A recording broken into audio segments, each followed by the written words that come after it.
तो आइए हम जानते हैं निगेटिव और नॉन रिएक्टिव में क्या डिफरेंस है, या आपके रिपोर्ट पे निगेटिव की जगह पे नॉन रिएक्टिव या रिएक्टिव क्यों लिखा होता है, निगेटिव क्यों नहीं लिखा होता। या आपके कोई भी टेस्ट कराते हो जिसमें अगर नॉन रिएक्टिव अगर लिखा हुआ है या रिएक्टिव लिखा हुआ है तो उसका मतलब क्या होता है, और निगेटिव अगर लिखा हुआ है तो उसका मतलब क्या होता है। तो जो लोग चैनल को अभी तक सब्सक्राइब नहीं किए हैं जरूर सब्सक्राइब करना, साथ ही साथ बेल आइकन को प्रेस कर देना। इस वीडियो के अंदर बहुत ही मैं सरल तरीके से आपको समझाने वाला हूं। तो दोस्तों हम बात कर लेते हैं नॉन रिएक्टिव के बारे में।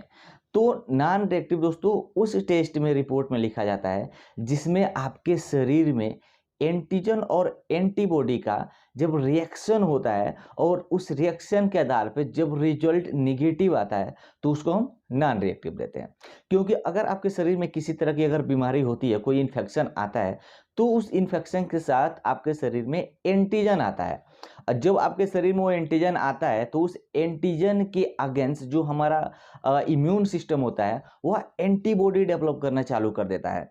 जब एंटीबॉडी डेवलप होता है तो हम कोई टेस्ट कराते हैं तो उस टेस्ट में एंटीजन और एंटीबॉडी का जो रिएक्शन होता है वो हमको पता चलता है। यानी कि जैसे कि मान लीजिए आपके शरीर में एचआईवी का एंटीजन प्रवेश कर चुका है, आप एचआईवी का टेस्ट कराने जाते हो और फिर टेस्ट के माध्यम से आपको पता चल रहा है कि आपका रिपोर्ट निगेटिव है, तो वहां पे नॉन रिएक्टिव दिया जाता है। मतलब ये होता है कि एचआईवी का एंटीजन आपके शरीर में तो आया है लेकिन एंटीबॉडी डेवलप नहीं हुआ है, इसके वजह से आपका जो रिजल्ट है वो नॉन रिएक्टिव आया है। अब नॉन रिएक्टिव का मतलब ये नहीं समझ सकते आप कि रिजल्ट आपका पूरी तरह से निगेटिव है, ऐसा नहीं हो सकता। नॉन रिएक्टिव का मतलब ये होता है कि आपका रिजल्ट प्रेजेंट टाइम के लिए तो निगेटिव है, लेकिन संभावना ये हो सकती है कि आने वाले टाइम में अगर उस एंटीजन के अगेंस्ट अगर एंटीबॉडी डेवलप होता है तो आपका टेस्ट पॉजिटिव आने के चांसेस बने रहते हैं।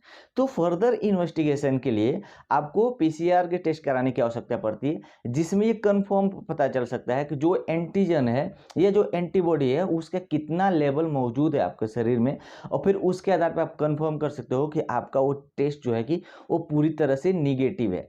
क्योंकि और अक्सर आप लोग देखना दोस्तों, जब आपकी रिपोर्ट में नॉन रिएक्टिव या रिएक्टिव या निगेटिव और पॉजिटिव, इसका मतलब ये होता है अगर निगेटिव अगर लिखा हुआ है तो मतलब कि वह बीमारी आपको नहीं है, यानी कि उस बीमारी का जो रिपोर्ट है वो पूरी तरह से निगेटिव होने के चांसेस नहीं है। लेकिन अगर नॉन रिएक्टिव अगर लिखा हुआ है मतलब कि कहीं ना कहीं चांसेस हो सकता है आने वाले टाइम में कि आपको वह बीमारी हो सकती है। तो इसलिए जब भी हम टेस्ट कराते हैं ज़्यादातर जिसमें आप एचआईवी का टेस्ट देखोगे, एचवीएसएजी, एचसीवी, VDRL या HbA1c के जितने भी और पैरामीटर्स जो टेस्ट है उससे रिलेटेड सब में नॉन रिएक्टिव टेस्ट आता है, नॉन रिएक्टिव रिपोर्ट लिखा जाता है या रिएक्टिव लिखा जाता है, निगेटिव कभी भी नहीं लिखा जाता। क्योंकि इसमें एंटीजन और एंटीबॉडी का रिएक्शन होता है जिसकी वजह से ये रिपोर्ट को ऐसे दर्शाया जाता है। तो आप हमेशा याद रखना अगर रिजल्ट में नॉन रिएक्टिव और रिएक्टिव लिखा है तो इसका मतलब ये होता है, और अगर नेगेटिव अगर लिखा जाता है तो मतलब कि उस बीमारी से आप सुरक्षित हो, आपको वो बीमारी नहीं हो सकती है। तो उम्मीद करता हूँ आपको समझ में आया होगा। कुछ डाउट है तो नीचे जरूर कमेंट करना और वीडियो को लाइक, चैनल को सब्सक्राइब जरूर कर देना।